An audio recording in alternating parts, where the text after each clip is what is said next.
Hey everyone, it's Spurs Rail 96 here, hope you're doing well. Welcome to another Train Sim World video. Today I wanted to try something a little bit different.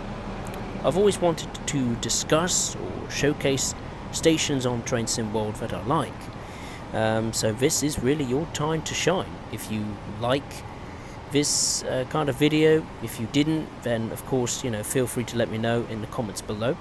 This is called The Next Stop, potentially a new series, or a very good pilot episode.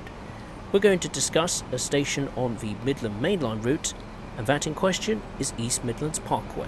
So let's get into the history of it as well as showcasing it in Train Sim World. East Midlands Parkway is located on the Midland Main Line between the stations of Loughborough, Long Eaton and Attenborough in southwest Nottinghamshire.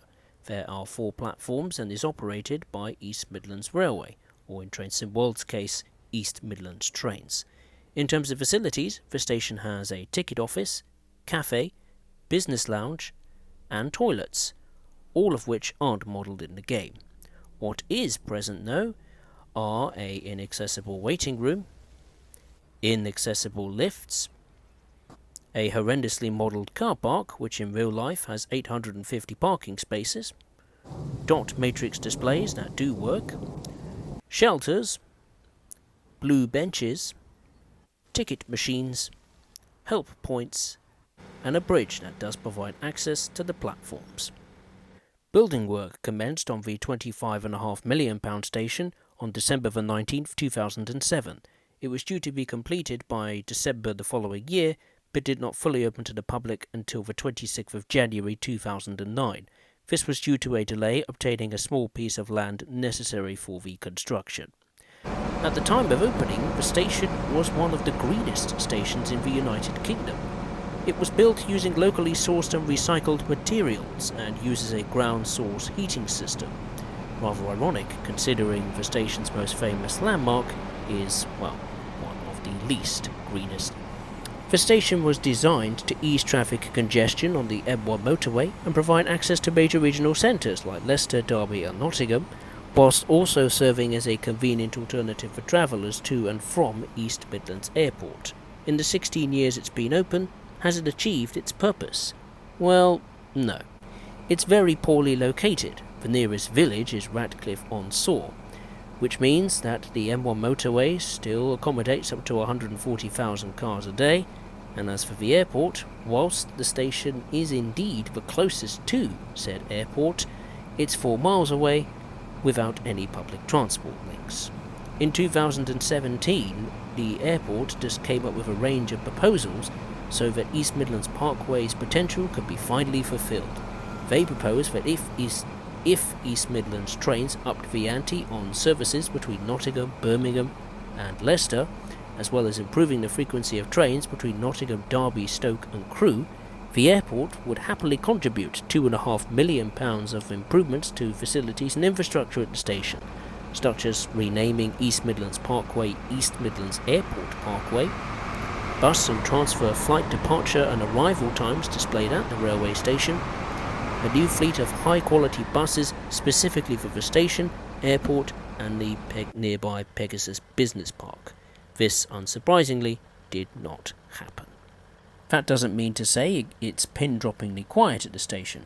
It gets a regular train service to destinations such as London St Pancras International, Derby, Nottingham, Sheffield, Leicester, Lincoln, Norwich and even Grimsby. According to the Office for Rail and Road, 327,000 passengers used the station from 2023 to 2024, and over time it's become rather known as being a very, let's say, unique station because of its most famous landmark, which is Ratcliffe-on-Soar Power Station. So let's discuss the power station.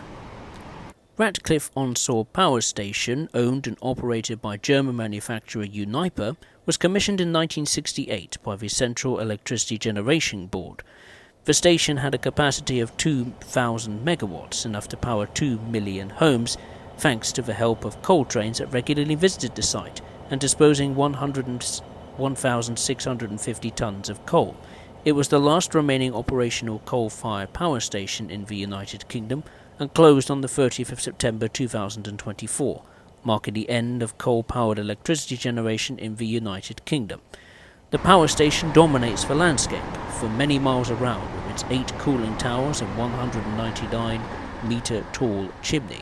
It is currently in the process of decommission and should be fully decommissioned by the end of 2026, which by then demolition is likely to take place. The future of the site remains uncertain though.